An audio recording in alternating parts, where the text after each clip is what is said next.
Merci, cher doyen. Merci, brave peuple de Sikensi. Comme je l'ai dit dans nos entretiens, nous avons appris la triste nouvelle qui vous est arrivée parce que le peuple de Sikensi, comme tous les Ivoiriens, s'était levé pour manifester contre la violation de notre constitution, contre le mandat inconstitutionnel d'Alassane Dramane Ouattara. Là où on attendait l'armée, les guerriers, là où on attendait la protection des citoyens qui manifestent démocratiquement leur opinion de protestation contre un état de fait, nous avons malheureusement rencontré des tirs à balles réelles sur une population aux mains nues. Nous condamnons cela. Nous avons appris qu'il y a eu des morts, 4 morts et plusieurs blessés. Avant les élections présidentielles, j'étais ici discrètement à Sikensi pour échanger avec vous, pour faire passer le message de notre direction. On a constaté effectivement qu'il n'y a pas eu de vote à Sikensi. Donc le message est bien passé. Et qu'après ce vote, ce peuple qui n'a pas exprimé son droit de vote parce qu'il y a une situation qui lui déplaît, normalement, a le droit de protester. Et ce peuple proteste, le peuple retrouve face à lui une milice qui s'abat sur lui et tue ses enfants. Je suis donc venu pour saluer la bravoure de nos frères, saluer la mémoire de nos frères qui sont tombés, mais encourager le peuple à continuer à s'opposer contre une situation qui lui déplaît. Je voudrais profiter depuis Sikensi devant vous pour lancer un message. Je voudrais lancer un message à notre armée. Oui, l'armée est à la disposition du peuple. C'est vrai que l'armée, sur les ordres de sa hiérarchie et donc du pouvoir, mais l'armée, pendant une manifestation comme celle que nous avons vue ici, son rôle, c'est d'encadrer la manifestation. Ou alors, si il adviendrait que l'armée devait disperser les manifestants, il y a des moyens conventionnels, qui sont les lacrymogènes. Mais utiliser des balles réelles sur des populations aux mains nues, je crois que ce n'est pas notre armée nationale qui peut faire une telle chose. C'est pourquoi notre hiérarchie militaire devait pouvoir se pencher sur ces situations. Je voudrais aussi m'adresser depuis Sikensi à nos frères du Nord. Nos frères du Nord, quand nous étions tout petits, avant les années 90, nos parents nous ont toujours dit que les nordistes sont très accueillants, très hospitaliers, au point où quand nos aînés avaient leur BPC ou bien leur CP, qu'ils vont en ville, ils ont toujours eu pour tuteur les parents du Nord. Aujourd'hui, les hommes politiques véreux sont en train d'opposer ce peuple paisible à tous leurs frères des autres ethnies de la Côte d'Ivoire. Je voudrais interpeller nos chefs traditionnels, ressortissants du Nord, à s'adresser à leur communauté. Le combat que les autres Ivoiriens font, ce n'est pas un combat contre un groupe ethnique. Ce n'est pas un combat contre un clan. C'est un combat contre un système. Un système pourri. Un système qui est contre la légalité. Un système qui est contre la démocratie.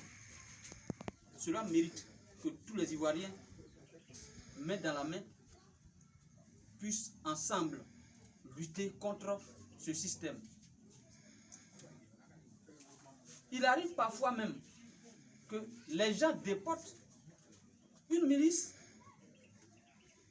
à consonance nordiste pour venir semer le trouble dans une localité sans que ceux qui vivent là depuis des décennies avec leurs frères ne soient impliqués, mais cela les implique à cause parfois de la langue que les gens utilisent.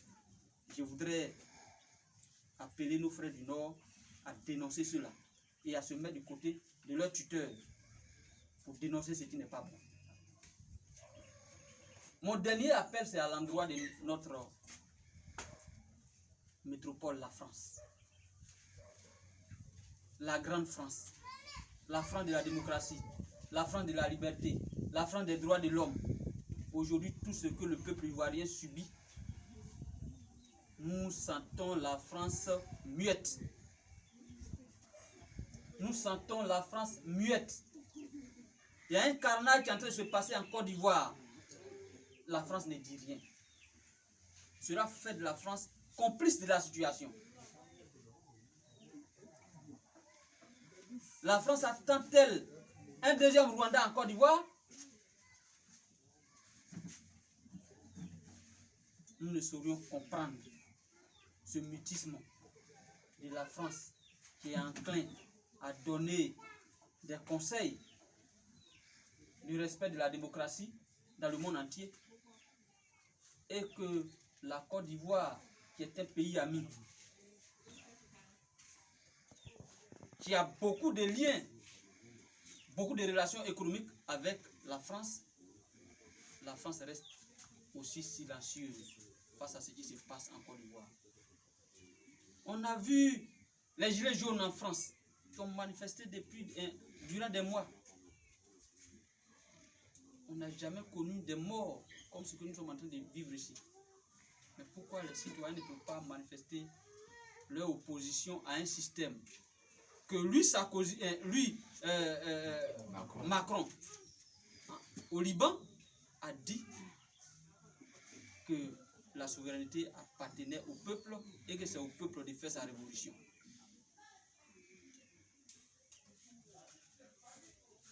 Nous voulons interpeller la France des droits de l'homme.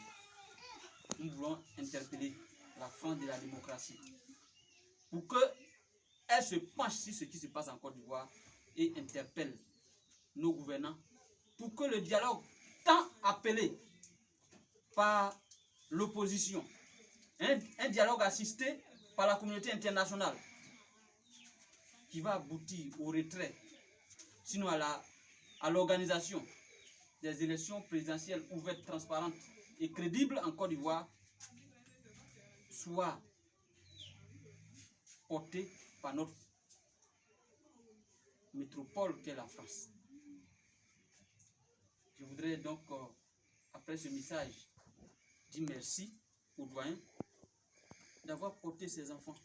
Dire merci à la jeunesse de Sikensi